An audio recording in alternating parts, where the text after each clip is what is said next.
Ethier, I was just talking with Brandon Bunger about Andre Ethier. I guess he wanted a man cave like your man cave too. So came up with the Astros, Jeff Bagwell, Craig Biggio, Ken Caminiti. I mean, these are big names. I remember the players. Charles brought in a card today with the 3 players. What was it? The triple threat. He knows it. The triple threat. And look at how young Gonzo looks. Not that you look old now, Gonzo, but you can tell you were the small kind of skinny guy compared to these other 2 guys. Actually, the guy in the middle, Tuffy Rose, he went on to play in Japan, and he was challenging for the home run mark, and he had about 10 games to go. He needed 1 home run, and in Japan, they don't want an American to have that record, and they stopped playing him? He was pitched around every time. Oh, They pitched around him, yeah. That's interesting. So now I think the record has been broken since then, but back then, he was setting all kinds of records over there for home runs, and they, the traditions that they have, they weren't going to let an American be broken take that by an record. American. So came up in the bigs in 1990, played with the Astros in 95, stint with the Chicago Cubbies. How was it playing for the Cubs? The Cubs was great. The tough part was the first time being traded.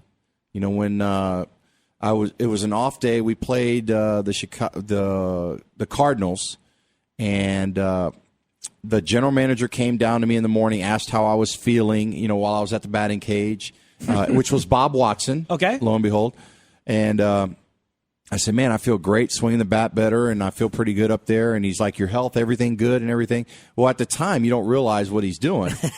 So, it's like you got what a nice guy. It's like a cow. It's like this guy's asking how how's the wife, how's the family, everybody's doing great. It's like you great. got a cow out in the pasture that you're coming out before you're getting ready to take it in and throw it on the table. Like, hey, you been a good cow? Everything good? Did you enjoy your hay this morning? Yeah. And then little do you know, you're about to get cut up and shift out. Absolutely. So, there was rumors in the paper about, there's going to be changes and things like that, but I didn't put 2 and 2 together. And, and then the game was over. We had an off day the next day. So I told the clubhouse guy messing around, I said, hey, I'm flying to San Antonio because I was in Texas. My wife's a Texas girl. Her parents lived in San Antonio. So, hey, I'm jumping on a Southwest and going over to San Antonio for the day to spend the off day with them, have some dinner, and then come back, early in the morning.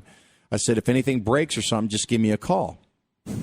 Well, we go to the airport, and, back then the paging system was real big. Paging Luis Gonzalez. Yeah, please pick up phone 101, Luis Gonzalez. Yeah, please pick up your nearest page telephone. Really? So I'm sitting in the airport in Houston, and they start. Well, Luis Gonzalez, please pick up the nearest page telephone. And my wife's like, hey, I bet they traded you. They must have traded you. And I'm like, nah, it's probably somebody in here recognized me, and they're just playing a joke on me, because they used to give those goofy names. Yeah, oh yeah. Salmonella. Yeah, Salmonella. So I blew it off for like 5-10 minutes, and then all of a sudden, my wife goes, no, really, go pick it up. And I picked up the phone, and it was the operator, and she said, Mr. Bob Watson's on the phone. He wants to talk to you. So I grabbed it, and my wife's like, I bet you're going to like Chicago or somewhere. And sure enough, he goes, we've just traded you to the Chicago Cubs. If you walk by the television at the airport, you're going to see they're going to pull Rick Wilkins out of the game here in a minute because he was the catcher. And then that will make the trade official. And I did. We walked over to the bar. We looked in there, and they called timeout. Pulled him out of the game, and next thing you know, I was going back to the clubhouse, shed a lot of tears with the kids there.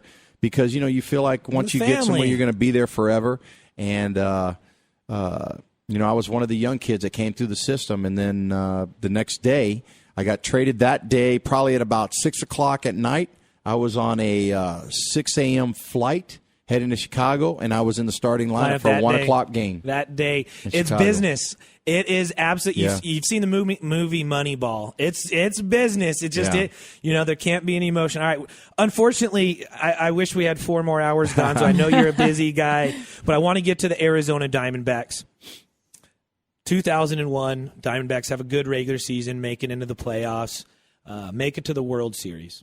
Everyone's rooting for the Yankees because of 9/11 and this and that, and we're the complete underdog. I mean, we're the team that Arizona's got a baseball team. They're called the Diamond. What's a Diamondback? And so I really just want to fast forward to the bottom of the ninth, game 7. You got a runner on second. You got 2 outs. You're leaving the on-deck circle, heading up to the plate. One of my best friends, Cooter, who's a huge sports fan, he wanted me, we were talking about a good question to ask you. What was going through Luis Gonzalez's mind when he was walking up to the plate? I want to give you 2 options. Was it option 1? Okay, I know I'm facing the best closer in Major League Baseball history, but you know what? I know what pitches he throws. I know what count he throws them on and where he throws them. I'm versed and I've been trained to do this. Or was it, holy crap, Gonzo, I got the chance to live out every kid's childhood dream. It's the bottom of the ninth in Game 7 of the World Series. Gonzo, please get a hit. Don't strike out. What was going through those 2 ears? You only have 2 options. I only give you 2 options. Or you tell us what it was. It was both, actually.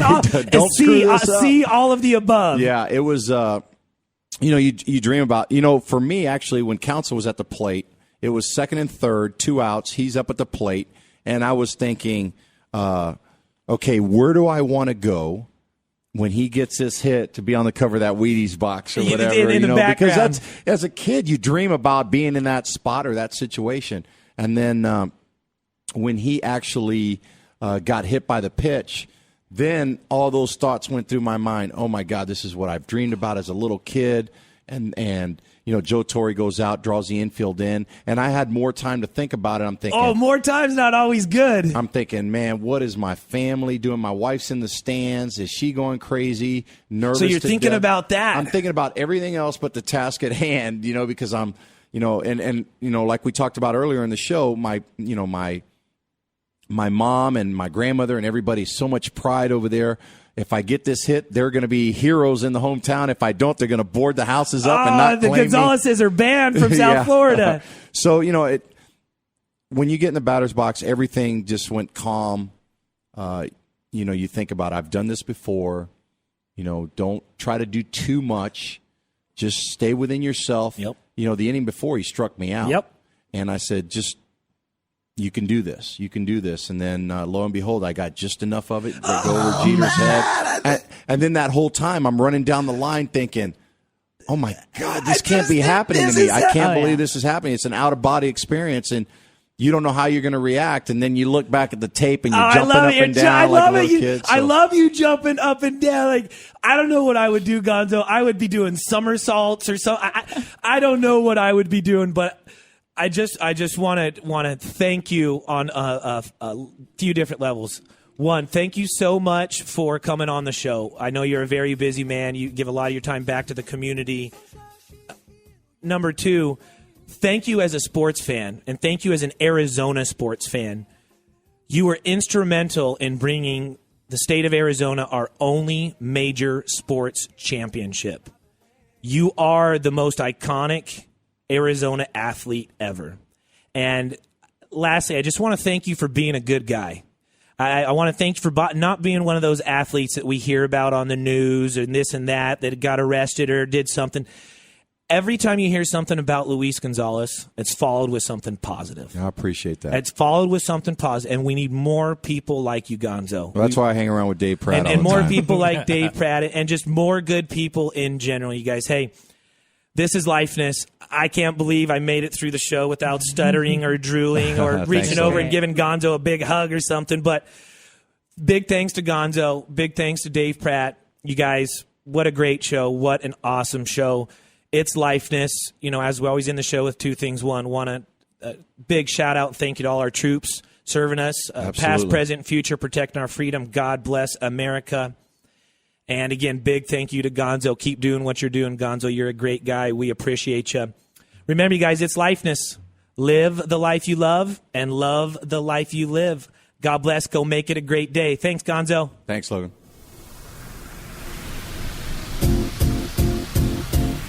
Thank you for listening to Lifeness with Logan Hall. To get more information about this show or hear any of the past Lifeness shows, go to doublewidenetwork.com.